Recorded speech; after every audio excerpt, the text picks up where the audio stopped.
नमो अरिहन्ताणं नमो सिद्धाणं नमो आयुर्याणं नमो उवज्झायाणं नमो लोये सव्वसाहूणं एषो पंच नमुक्कारो સર્વપાવપણાસણો મંગલાણમ ચ સવ્વેસિમ પડમમ હોઈ મંગલમ.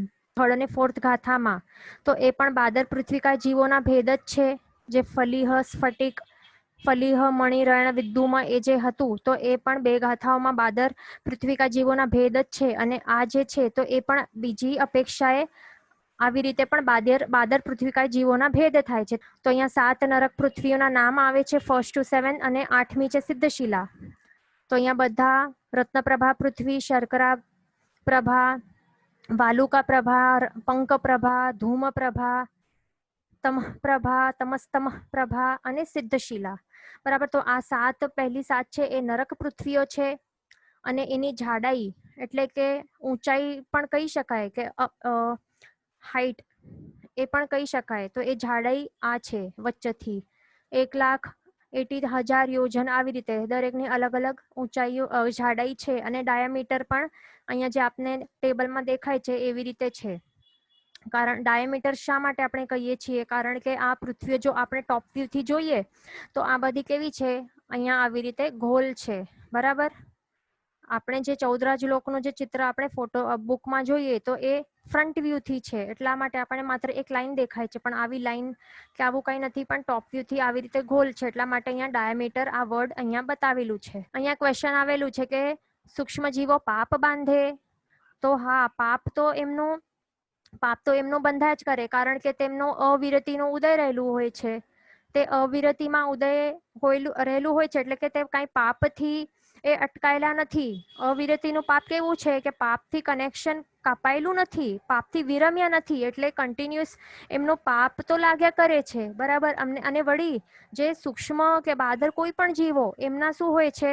આજે આપણે સ્થાવર જીવોની વાત કરીએ તો સ્થાવર જીવોનું શું હોય છે? આપણને લાગે કે પૃથ્વીકા જીવો તો શાંત રહેલા છે, પણ એવું નથી. એ પણ કશાયો કરે છે.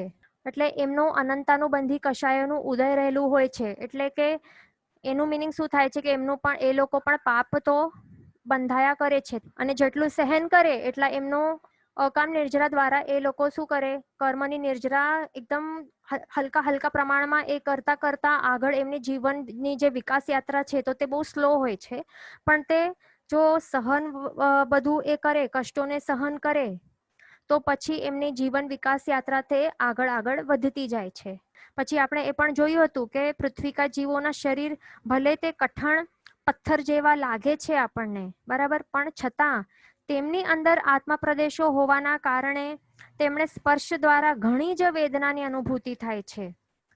આપણા હાડકા ઉપર વાગે તો આપણને કેટલી ભયંકર વેદના થાય છે. હાડકા કેટલા કડક હોય છતાં ભયંકર આપણને એકદમ વેદના થાય ને એના ઉપર વાગે તો તેવી જ રીતે એમને પણ ભયંકર વેદના થાય છે પૃથ્વીકા જીવોને.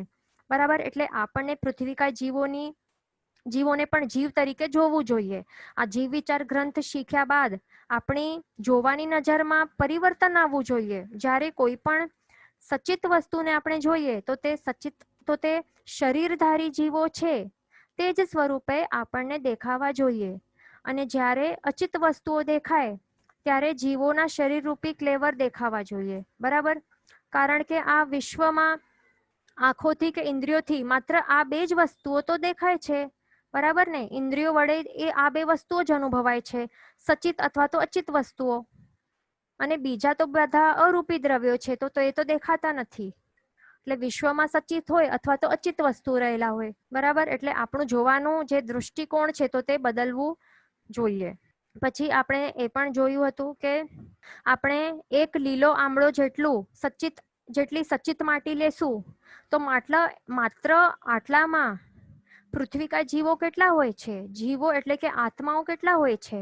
જો આટલા પ્રમાણમાં એટલે એક લીલા આમળા જેટલું સચિત માટી લેશું અને તેમાં રહેલા જીવોની કાયા એને જો મોટી કરી નાખવામાં આવે ને, અને કેટલી મોટી? આ કબૂતર જેટલા શરીર જેટલું મોટું, તો પછી તે જીવો જંબુદ્વીપમાં પણ એ સમાશે નહીં. આટલા બધા હોય છે માત્ર એક આમળા જેટલી સચિત માટીમાં. અને અહીંયા આપણને ખાસ સમજવાનું કે પૃથ્વીકા જીવોનું શું છે રૂલ કે એક શરીરમાં એમનો એક જ જીવ હોય છે, બરાબર. એટલે કે દરેક સૂક્ષ્મ હોય કે બાદર પૃથ્વીકાય હોય, તો દરેક જીવોને ઇન્ડિપેન્ડન્ટ એટલે કે સપરેટ ઇન્ડિપેન્ડન્ટ ઇન્ડિવિજ્યુઅલ શરીર પ્રાપ્ત થયેલું હોય છે. એટલે કે તે શેરિંગ બેઝિસમાં રહેતા નથી. એક શરીરમાં એક જ જીવ, એક જ આત્મા હોય છે. હજી આગળ શાસ્ત્રકાર ભગવાન તો કહે છે કે આપણે જો કાચા મીઠો લઈએ, કાચો મીઠો, અહીંયા જે રાઈટમાં આપણને જે વ્હાઈટ સોલ્ટ દેખાય છે, જે નોર્મલ આપણે યુઝ કરતા હોઈએ છીએ, તો તે માત્ર એક જ કણિયું જો લઈએ અને એ પણ સોઈ હોય ને, સોયના અગ્રભાગે લીધેલો એક કણિયું માત્રમાં કેટલા હોય છે? આ કાચા સોલ્ટ હોય છે ને, નમક, માત્ર એક કણિયામાં કેટલા જીવો હોય છે? અસંખ્યાતા બાદર પૃથ્વીકાયના શરીરો રહેલા હોય છે, બરાબર. એટલે આ એક જ કણિયો જે આપણને દેખાય છે ને સોલ્ટનું, એક જ કાચા એટલે કે સચિત મીઠાનું, તો એક જ કણિયામાં અસંખ્ય બાદર પૃથ્વીકાયના શરીરોનું તે સમૂહ હોય છે. અને એક એક શરીરમાં એક એક બાદર પૃથ્વીકાયના આત્મા હોય છે. હજી આગળ શાસ્ત્રકાર ભગવાન તો એ કહે છે કે જો પૃથ્વીકાય જીવોના એક એક જીવોને જો જુદા જુદા અલગ અલગ અલગ અલગ ગોઠવી દેવામાં આવે ને, અને એ પણ કેવી રીતે, જે પણ એક એક આકાશ પ્રદેશો છે એના ઉપર અલગ અલગ અલગ ગોઠવી દેવામાં આવે ને, તો પછી આખો 14 રાજલોક તો ભરાઈ જશે, સંપૂર્ણ ભરાઈ જશે, પણ અસંખ્ય એવા 14 રાજલોક ભરાઈ જશે. એટલા બધા પૃથ્વીકા જીવો આ એક જ 14 રાજલોકમાં રહેલા છે. આ જો અહીંયા આપણા એ ધ્યાન રાખવાનું કે 14 રાજલોક તો માત્ર એક જ છે આપણું, બરાબર, વધારે નથી. પણ જો પૃથ્વીકાયના જીવોના માત્ર એક એક જીવને જુદા જુદા આકાશ પ્રદેશો ઉપર અલગ અલગ બાજુમાં ગોઠવી દેવામાં આવે ને, સિંગલ સિંગલ સિંગલ, તો પછી અસંખ્ય 14 રાજલોક ભરાઈ જાય. એટલા બધા પૃથ્વીકાય જીવો રહેલા છે આ વિશ્વમાં. હવે બીજી વાત, આ પૃથ્વીકા જીવોનું આપણને શરીર દેખાય છે તો તે અલગ અલગ આપણને આકારો દેખાય છે. અબરખ અલગ છે, માટી અલગ છે, પછી બધું અલગ અલગ છે, પણ એમનું મૂળ શરીરનું શેપ કેવું છે? તો શાસ્ત્રકાર ભગવાન તો કહે છે કે જે એમનું મૂળ શરીર છે ને, એટલે કે આપણે જો એક જ પૃથ્વીકાય જીવનું એક જ શરીર જોઈએ તો આવું શેપ છે. એટલે કે મસૂર હોય ને, મસૂર જે આપણે વાપરતા હોઈએ, તો એ મસૂરનું શેપ કેવું હોય છે? મસૂરનું જે દાળ હોય છે એ જે શેપ બને છે એવું એ પૃથ્વીકા જીવોનું શરીર હોય છે, બરાબર, એવું એનું શેપ હોય છે. હવે આગળ શાસ્ત્રકાર ભગવાન તો કહે છે કે પ્રતિ સમયે પૃથ્વીકાયમાં કેટલા જીવો ઉત્પન્ન થાય છે અને મરણ પામે છે?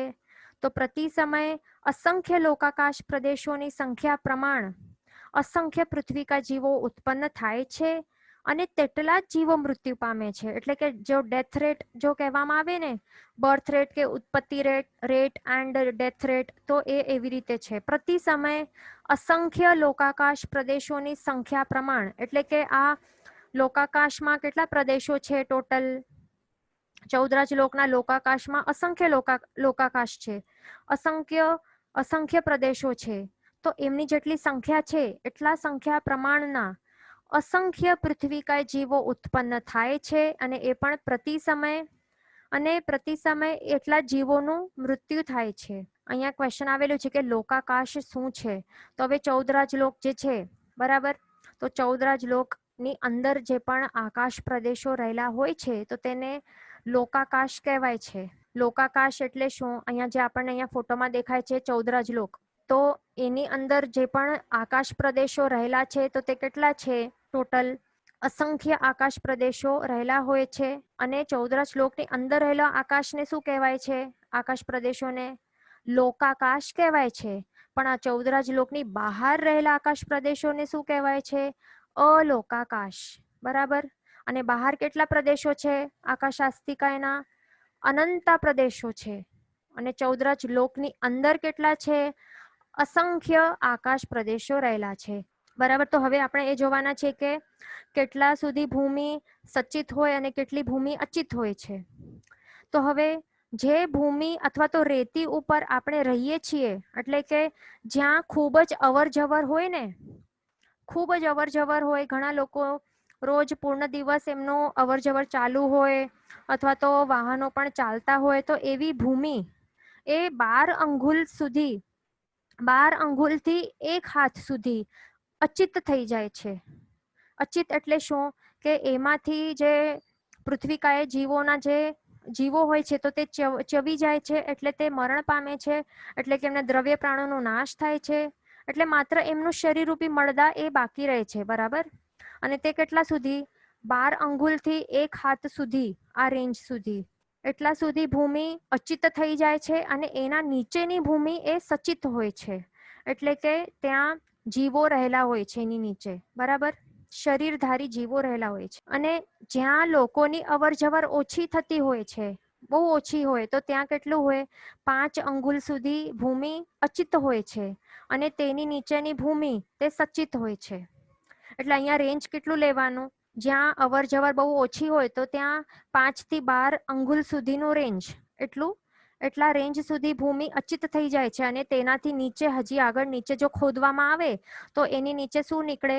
સચિત પૃથ્વીકા જીવો નીકળે. બરાબર. પછી આગળ હવે ઘરની ભૂમિ.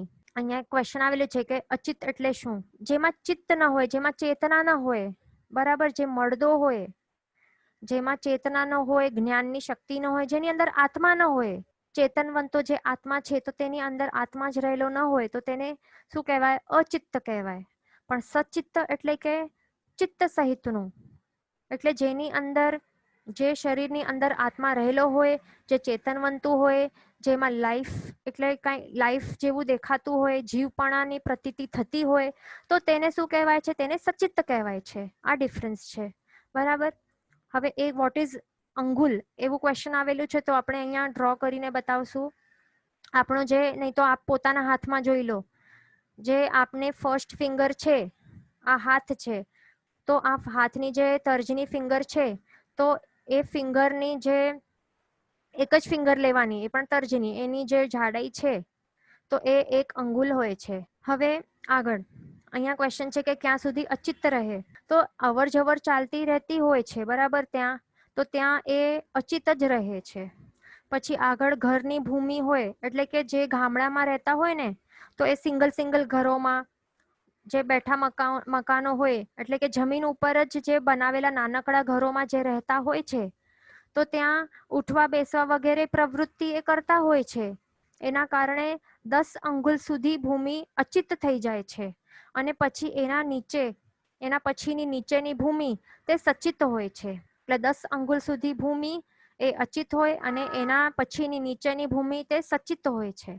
પછી આગળ મલમૂત્ર, એટલે કે જે ભૂમિ ઉપર મલ કે મૂત્ર જેવા નિહારની ક્રિયા થતી હોય છે તો તે પણ પૃથ્વીકાય જીવોને ખૂબ જ વેદના આપીને, એટલે આ મલમૂત્રના કારણે શું થાય છે? પૃથ્વીકાય જીવોને ખૂબ જ વેદના ઉપજવે છે અને તેઓ મૃત્યુ પામે છે. અને એવી ભૂમિ ઉપર, એટલે એ આવી જે ભૂમિ હોય જ્યાં મલમૂત્ર વગેરે નિહારની ક્રિયા થતી હોય છે તો ત્યાં 15 અંગુલ સુધી ભૂમિ અચિત થઈ જાય છે. બરાબર. કેટલા અંગુલ? 15 અંગુલ. અને તેના નીચેની ભૂમિ તે સચિત હોય છે. હવે જે મલમૂત્ર હોય છે તો એની અંદર એવા પ્રકારના દ્રવ્યો હોય છે કે જેઓ પૃથ્વીકાયના જીવો માટે ઘાતક હોય છે. બરાબર. એના કારણે પૃથ્વીકાય જીવો તે ભયંકર વેદના પામીને ત્યાંથી એ ચવી જાય છે. બરાબર. હવે એવી રીતે નહીં સમજવાનું કે આવું ફિક્સ 15 અંગુલ છે તો એકદમ ફિક્સ એવું જ, દેટ ડિપેન્ડ્સ. એટલે કે ક્યાં એવું બધું ક્રિયાઓ, એટલે કે મલમૂત્ર વગેરે જ્યાં થાય છે, આહાર નિહારની ક્રિયાની ફ્રીક્વન્સી, એ બધું એ પણ રોલ પ્લે કરે છે. બરાબર. પછી આગળ જ્યાં પશુના બેઠકવાળી જે ભૂમિ હોય છે, જ્યાં પશુઓ એટલે કે એનિમલ્સ, અહીંયા ક્વેશ્ચન આવેલું છે કે ધ અચિત ground that you are talking about is with respect to underground, right? હવે આપણે જે ભૂમિ ઉપર આપણે ચાલી રહ્યા છીએ, બરાબર, જે આપણને સંભૂતલા કહેવાય, અથવા તો પ્રથમ નરક પૃથ્વીની જે છત છે, આપણે જે ગ્રાઉન્ડ લેવલ છે, ઇન સિમ્પલ વર્ડ્સ જે રોડ છે તેની વાત આપણે કરી રહ્યા છીએ. બરાબર. એટલે ટોપ લેવલથી નીચે આપણને કાઉન્ટિંગ કરવાનું છે. બરાબર. એટલે નીચે કેટલો ખોદીએ તો પછી આપણને અચિત હોય અને કેટલું ખોદ્યા પછી સચિત પૃથ્વીકાયના જીવો મળે, તો એવી રીતે આપણને સમજવાનું. બરાબર. અહીંયા આપણે ડ્રો કરીને બતાવીએ તો આ જે ટોપ લેવલ છે અને કેટલા લેવલ સુધી ભૂમિ અચિત થઈ જાય છે અને કેટલા લેવલ સુધી ભૂમિ તે સચિત હોય છે. નીચેની ઓબ્વિયસલી બધી સચિત જ હોય છે, પણ અહીંયા પણ મેન તો સચિત જ હોય છે, પણ આ બધી ક્રિયાઓ થતી હોય છે અવર જવરની વગેરેની ક્રિયાના કારણે, અથવા તો પશુઓનું જે બેઠકવાળી જમીન હોય, અથવા તો મળમૂત્રનો નિહારની ક્રિયા હોય છે, બરાબર. તો એના કારણે શું થાય છે, ત્યાં રહેલા જે પૃથ્વીકાયના જીવો હોય છે તો તે ભયંકર વેદના પામીને તે ચવી જાય છે, એમનું મૃત્યુ થઈ જાય છે. એટલે માત્ર તેમના જે શરીરો હોય છે, મળદા છે, તો તે જ રહેલા હોય છે. તો તેવી ભૂમિને શું કહેવાય? અચિત્ત ભૂમિ કહેવાય છે. તો આટલી જે ભૂમિ હોય છે તો તે અચિત થઈ જાય છે, અને નીચે એની નીચે હજી આગળ નીચે ખોદી તો આખી બધી તો સચિત જ મળવાની છે, બરાબર. આખી સચિત હતી, પણ પ્રવૃત્તિઓના કારણે અહીંયા જે ઉપરની ભૂમિ હોય છે, ટોપ લેવલની, ટોપ સરફેસની, તો તે શું થઈ જાય છે? એ અચિત થઈ જાય છે. અને તે કેટલા કેટલા પ્રમાણમાં તે આપણે જોઈ રહ્યા છીએ. હવે પશુ બેઠકવાળી જે ભૂમિ હોય તો તે 32 અંગુલ, 32 અંગુલ એટલે કે 1 હાથ પ્લસ 8 અંગુલ એટલા સુધી એ અચિત બની જાય છે.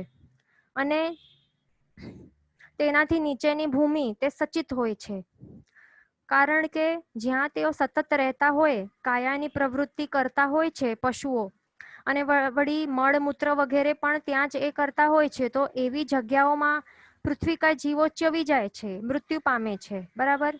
એટલે અહીંયા 32 અંગુલ સુધી જે ભૂમિ છે તો તે અચિત બની જાય છે.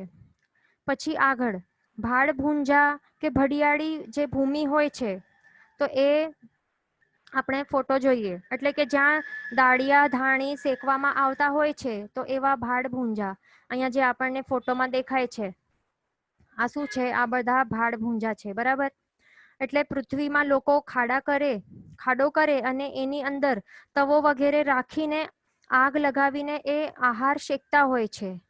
અને કેટલાક માંસાહારીઓ પણ આવા માંસ વગેરે એની અંદર એ બધું કરતા હોય, આવું બધું. તો તેવી ભૂમિ જે હોય છે તો તે 3 હાથ સુધી એ અચિત થઈ જાય છે. અને તેની હજી નીચે આપણે ભૂમિ ખોદીએ તો તે નીચેની ભૂમિ કેવી હોય? સચિત હોય છે. એટલે આ ખૂબ જ વિચારવા જેવું છે કે આવા પ્રકારની જો ફેક્ટરીઓ કે આવા પ્રકારના બિઝનેસ હોય, આવા જે દાળિયા ધાણી વગેરે જે શેકવાના આવા પ્રકારના જે ફેક્ટરીઓ હોય, જો આપણે ચલાવતા હોઈએ તો કેટલા બધા અસંખ્ય પૃથ્વીકા જીવોની હિંસાનું પાપ લાગે છે. અને વળી અહીંયા એ પણ એક બીજું પોઈન્ટ છે કે એક શબ્દ પ્રયોગ કોમન થઈ ગયું છે ફ્રેન્ડ સર્કલમાં, કે હિન્દીમાં કે તું ભાડ મેં જા. તો એવું એનું મીનિંગ ખરાબ, એટલે આપણને ખબર ન હોય એનું મીનિંગ શું છે, ભાડ એટલે શું, છતાં આપણે આવું બોલતા હોઈએ. તો અહીંયા ભાડ આ છે, અહીંયા જે ફોટોમાં દેખાય છે તો તે આ ભાડ આ છે, બરાબર. હવે આવા ખરાબ શબ્દોનો પ્રયોગ જો આપણે કરશું અને બીજાને કહીશું કે ભાડમાં જા, ભાડમાં જવા માટે આપણે બીજાને કહીશું, તો પછી સમજી લેવાનું કે આપણને કર્મ સત્તા આવા ભાડમાં ધકેલી દેશે અને એની અંદર આપણને પણ શેકાવવું પડશે. એટલે ખૂબ સમજી વિચારીને એક એક શબ્દનો પ્રયોગ કરવાનો મોઢાથી, બરાબર. એટલે અહીંયા એ આપણને સમજવાનું છે કે આ જે ભાડ ભૂંજા કે ભડિયાળી ભૂમિ હોય છે, અહીંયા બીજું ફોટો છે તો એની અંદર પણ અસંખ્ય પૃથ્વીકા જીવોની હિંસાનો પાપ લાગે છે, બરાબર. પછી આગળ જોઈશું. હવે ઈંટના નિભાડાની ભૂમિ હોય છે. હા, આ ફોટો પણ આ જ છે ભાડ ભૂંજા વગેરેનું. તો હવે અહીંયા જો આ શું છે? ઈંટના નિભાડાની ભૂમિ. તો અહીંયા 101 101 અંગુલ સુધી, એટલે કે 4 હાથ અને 5 અંગુલ એટલા સુધી ભૂમિ એ અચિત થઈ જાય છે, અને તેનાથી નીચેની ભૂમિ તે સચિત જ હોય છે. એટલે આ ભૂમિ જ્યાં ઈંટો બનાવવામાં આવતી હોય, અથવા તો કુંભારો જ્યાં નિભાડા કરતા હોય છે, તો તે જમીન કેટલા વધારે પ્રમાણ સુધી અચિત બની જાય છે, વિચારો. 4 હાથ અને 5 અંગુલ એટલે કેટલું હોય? અને આપણે શું જોયું કે માત્ર એક જ આમળા જેટલી સચિત માટી જો લેવામાં આવે તો આટલી માટીમાં જે રહેલા જે એક એક જીવોનું શરીરનું સાઈઝ જો કબૂતર જેટલું મોટું કરવામાં આવે તો પછી તે જીવો આખા 1 લાખ યોજનના વિસ્તારવાળા જંબુદ્વીપમાં પણ એ સમાઈ નહીં શકે, આટલા બધા જીવો હોય છે. તો વિચારો કે 4 હાથ અને 5 અંગુલ જેટલી ભૂમિમાં કેટલા અસંખ્ય પૃથ્વીકા જીવોનો સમાવેશ થઈ જતો હશે, વિચારો. તો આવા પ્રકારના વ્યવસાય કે બિઝનેસીસમાં આપણાથી બિલકુલ ન કરાય.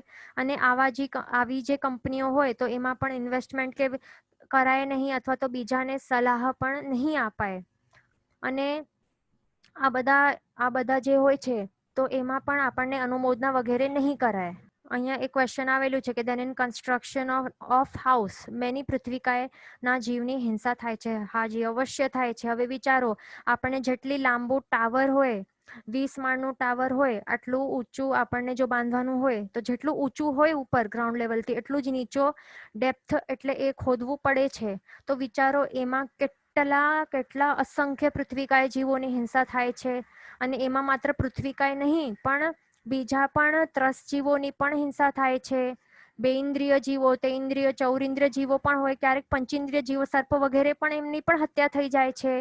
નિગોદ હોય છે. એટલે કેટલા અનંતા અસંખ્યાતા જીવોની ત્યાં હિંસા થાય છે. એટલે આપણાથી આપણે જો સાચા શ્રાવક બનવાનું હોય અને આપણને દુર્ગતિમાં જવું ન હોય તો આપણને જે કન્સ્ટ્રક્શન વગેરે જેવા કામો આપણને નહીં કરવા જોઈએ. બરાબર, આપણાથી એ બિલકુલ નહીં કરાય. મહાઆરંભ આવા કામો આપણાથી બિલકુલ નહીં કરાય. તે ખાસ ધ્યાન રાખવાનું. નહીં તો આગળ પછી આપણે પોતે જ શું કરી રહ્યા છીએ, આપણે પોતા માટે નરકના દ્વારો આપણે પોતા માટે ખોલી રહ્યા છીએ.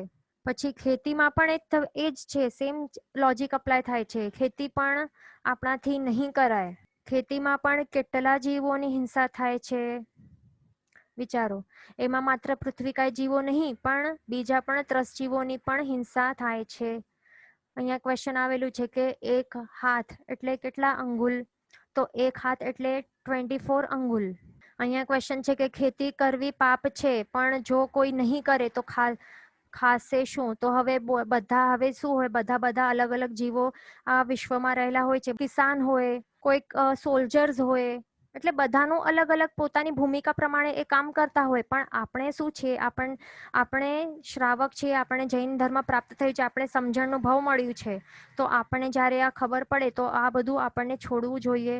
આપણે જ્યારે સમજણના આ ઘરમાં ન હતા, આપણે પણ આવા અનેક ભવો કર્યા હશે કે જેની અંદર આપણે પણ ખેતી વગેરે એવા પણ આપણે કર્યા હશું. ઘણા પાપ પ્રવૃત્તિઓ કર્યા હશું. એટલા જ માટે હજી સુધી આપણે ભમી રહ્યા છીએ. પણ જો આપણે હજી સંસારનું ભ્રમણ વધારવું નથી તો એ બધું આપણને સ્ટોપ કરવું જોઈએ કે જે પ્રભુએ ના કહ્યું છે. બરાબર, મેન તો આપણને સર્વવિધિ ધર્મ જ સ્વીકારવા જેવું છે.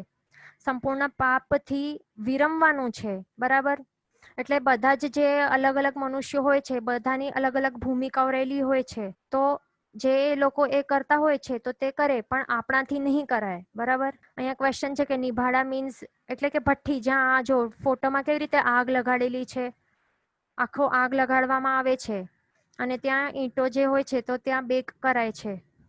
આ એક ઓવન ટાઈપ જ છે. તો ત્યાં બેકિંગ થાય છે અને ત્યાં ઈંટો બનાવવામાં આવે છે. અહીંયા ક્વેશ્ચન આવેલું છે કે કન્સ્ટ્રક્શન ફિલ્ડમાં જોબ કરતા હોઈએ તો હવે એનું પણ પાપ ઓબ્વિયસલી આપણને લાગે છે. હવે કોઈ કંપનીમાં આપણે શેર હોલ્ડર હોઈએ તો કંપની જે પણ પાપ કરતી હોય તો તે બધા આપણા ખાતામાં પણ આવે ને પાપ. એ પર્સન્ટ જો આપણે પ્રોફિટના ભાગીદાર છીએ તો એ આપણે જો એ પાપ કરતા હોય તો એ પાપના પણ આપણે ભાગીદાર તો ઓબ્વિયસલી થઈ જ જઈએ ને. એટલે જે પણ પાપ કરતા હોય તો તે પણ એ પાપ આપણને પણ લાગ્યા કરે છે. બરાબર, એટલે એમાં આપણને કરવું નહીં, કરાવવું નહીં અને અનુમોદવું નહીં.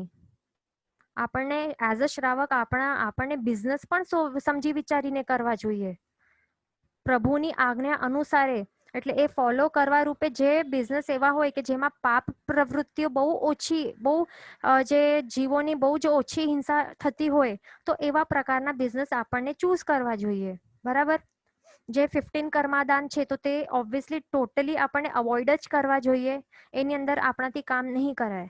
બરાબર, ઓકે. હવે આગળ આપણે એ જોઈશું કે બાદર પૃથ્વીકાય જીવો માટે સ્વકાય શસ્ત્ર, પરકાય શસ્ત્ર અને ઉભયકાય શસ્ત્રની વાત આપણે એ થોડીક સમજી લઈશું. બરાબર, શસ્ત્ર 2 પ્રકારના હોય છે. એટલે કે એનું મિનિંગ શું થાય છે?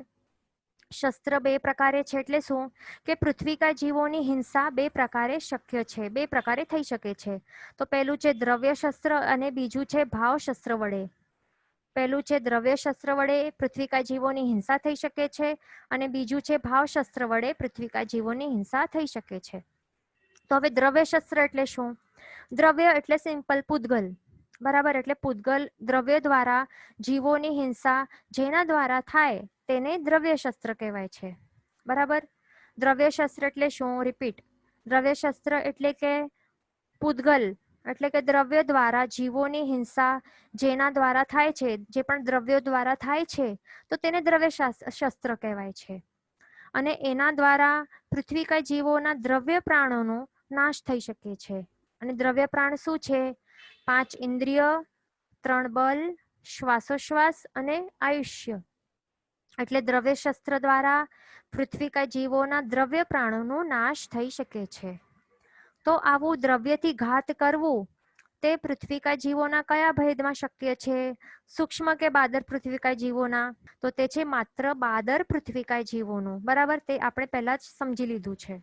તો બાદર પૃથ્વીકાયના જીવોના જે દ્રવ્ય પ્રાણોનો નાશ થાય અને દ્રવ્ય શસ્ત્ર દ્વારા, અને ત્યારે તેઓ શું થાય છે? ત્યારે તેઓ મરણ પામે છે, એટલે કે ચવી જાય છે.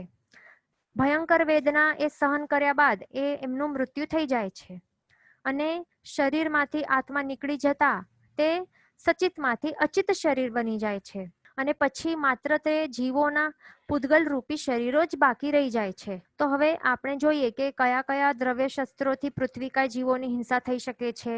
અહીંયા આપણે ફોટોમાં જોઈ રહ્યા છીએ કે હળ એટલે હલ હોય તે, પછી કોદાળો, પછી અફીણ હોય, ઝેર હોય, મળ હોય, મૂત્ર, વિષ્ટા, એ બધું જે હોય છે, તો એ બધા જે દ્રવ્યો હોય છે, પદાર્થો હોય છે, તો એમના દ્વારા પૃથ્વીકાય જીવોને ભયંકર વેદના થાય છે. અને આ બધા દ્રવ્ય શસ્ત્રો દ્વારા એમના દ્રવ્ય પ્રાણોનો નાશ થઈને એ મૃત્યુ પામે છે. અને પછી માત્ર એમનું શરીર રૂપી ક્લેવર એટલે કે મળદો ત્યાં પડી રહે છે. બરાબર. તો તે કયા કયા છે આપણે ફરીથી રિપીટ કરીએ. આ થોડાક એક્ઝામ્પલ્સ છે.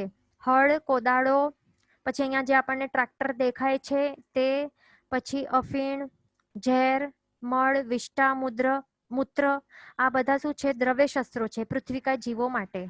બરાબર. હવે આપણે આગળ જોઈશું ભાવશસ્ત્ર. તો ભાવશસ્ત્રનો ઉપયોગ કરતા પૃથ્વીકાય જીવોના દ્રવ્ય પ્રાણોનો નાશ તો નથી થઈ જવાનો. બરાબર. પણ બીજા જીવોના મન, વચન અને કાયાના દુષ્ટ જે પ્રણિધાન છે, એટલે કે અસંયમ રહેલા હોય છે, તો તેમને પૃથ્વીકાય જીવોની ભાવથી હિંસાનો પાપ લાગે છે. બરાબર. એટલે ભાવશસ્ત્રમાં શું છે? ભાવશસ્ત્ર દ્વારા કોઈ પણ દ્રવ્યોનો ઉપયોગ નથી થતું પૃથ્વીકાય જીવોને મારવા માટે. બરાબર. અને ન તો પૃથ્વીકાય જીવોના દ્રવ્ય પ્રાણોનો નાશ થઈ શકે છે ભાવશસ્ત્ર દ્વારા, પણ મારનાર એટલે કે જે ભાવથી જે વિચારનાર છે, તો એ શું કરે છે? મન, વચન, કાયાના જે એના દુષ્ટ જે પ્રણિધાન હોય છે, બરાબર, દુષ્ટ ભાવો હોય છે, અશુભ અધ્યવસાયો હોય છે, તો એમના કારણે પૃથ્વીકાય જીવોની ભાવથી હિંસાનું પાપ એમને લાગે છે. બરાબર. અને આમાં માત્ર બાદર પૃથ્વીકાય જીવો નહીં, પણ સમસ્ત સૂક્ષ્મ પૃથ્વીકાય જીવોનો પણ સમાવેશ એમાં થઈ જાય છે. તો તે કેવી રીતે થાય છે? એક્ઝામ્પલ કે મન દ્વારા જો આપણે વિચારીએ કે હે ભગવાન, મને આ પથ્થર કેટલું જોરથી વાગી ગયું. પથ્થર આપણને ચાલતા ચાલતા કોઈ પથ્થર વાગી જાય પગથી, તો આપણે એવું મનમાં આપણને વિચાર આવી જાય કે મને આ પથ્થર કેટલું જોરથી વાગી ગયું મારા પગ ઉપર, તો હવે આ પથ્થરને હું મારી નાખીશ. આવું જો વિચાર આપણે મનથી કરીએ, માત્ર મનથી કર્યું આપણે, તો માત્ર વિચાર કરવાથી તે પથ્થરના દ્રવ્ય પ્રાણોનો તો નાશ થઈ નથી જવાનો. બરાબર. એટલે તેમનું મૃત્યુ તો થઈ જવાનું નથી, પણ આપણા આત્મામાં શું આવ્યા? હિંસક પરિણામો આવ્યા ને. એ પથ્થરને એટલે કે પૃથ્વીકાય જીવોને મારવાના એટલે કે હિંસક પરિણામો આવી ગયા. એટલે આપણને ઓન ધ સ્પોટ એ પૃથ્વીકાય જીવોની હિંસાનું પાપ લાગી ગયું. અને એના કારણે આપણને ભાવ શસ્ત્ર વડે આ જીવોની હિંસાનું પાપ લાગે છે. બરાબર. તો જો આપણે પચખાણ ગ્રહણ કરેલા ન હોય તો પણ બધા જ 14 રાજલોકમાં રહેલા છે, પણ જેટલા પણ સૂક્ષ્મ અને બાદર પૃથ્વીકાય જીવો છે, તો તે બધા જીવોની હિંસાનું પાપ આપણને લાગ્યા જ કરે છે કન્ટિન્યુઅસલી. તો તેનું જ નામ છે અવિરતિનો પાપ. અવિરતિ એટલે કે પચખાણ લીધેલા ન હોય, એટલે કે પાપથી કનેક્શન કાપેલું ન હોય. બરાબર. કનેક્શન નહીં કાપેલું હોય એને અવિરતિનો પાપ કહેવાય છે. એટલા જ માટે આપણને મિનિમમ દેશવીરતી ધર્મ તો સ્વીકારવું જ જોઈએ, બરાબર. તો આપણને એ અવિરતીનું પાપ કન્ટિન્યુઅસલી લાગ્યા ન કરે. ઓકે, અહીંયા આપણે બીજું ક્વેશ્ચન જોઈ રહ્યા છે કે દેરાસર બાંધવાનું હોય તે ભૂમિ પૂજનમાં ભાગ લીધું હોય, થોડી ભૂમિ ખોદી હોય ને પૈસા બી લખાવ્યા હોય તો પાપ લાગે? તો બિલકુલ એમાં પાપ નહીં લાગે. દેરાસર બંધાવવાની ક્રિયા તે કાંઈ પાપ પ્રવૃત્તિ વાળી ક્રિયા નથી, તે શુભ પ્રવૃત્તિ એટલે શુભ ક્રિયા છે, બરાબર. તો એની અંદર આપણને પાપ લાગતું નથી, એમાં પાપનું અનુબંધ થતું નથી, બરાબર. એટલે દેરાસર બંધાવ્યા પછી શું થાય છે, ઘણા ઘણા આત્માઓનો કલ્યાણ થવાનું છે આગળ. ઇનફેક્ટ શું થાય છે, દેરાસર બંધાવનારને ઘણું જ પુણ્યનું અનુબંધ થાય છે અને આત્મકલ્યાણની પરંપરા સર્જાઈ જાય છે. એટલે પોતા માટે અને સ્વ અને પરનું બંનેનું કલ્યાણ થાય છે એમાં, બરાબર. એટલે એમાં આપણને અહીંયા કમ્પેર નથી કરવાનું. જે પણ વ્યવસાય છે 15 કર્માદાન એટલે કે આજીવિકાર્થે જે પણ કરી રહ્યા છે તો એની અંદર આપણને પાપ લાગતા હોય છે, બરાબર. પણ જે દેરાસરનું જે બાંધવાનું જે કામ હોય છે તો એમાં આનું સમાવેશ થતું નથી, બરાબર. એટલે પાપનું અનુબંધ થતું નથી. જીન વચન વિરુદ્ધ બોલાયું હોય તો મિચ્છામી દુક્કડમ સર્વમંગલ માંગલ્યમ સર્વ કલ્યાણ કારણમ પ્રધાનમ સર્વ ધર્માણમ જૈનમ જયતિ શાસનમ. પ્રણામ.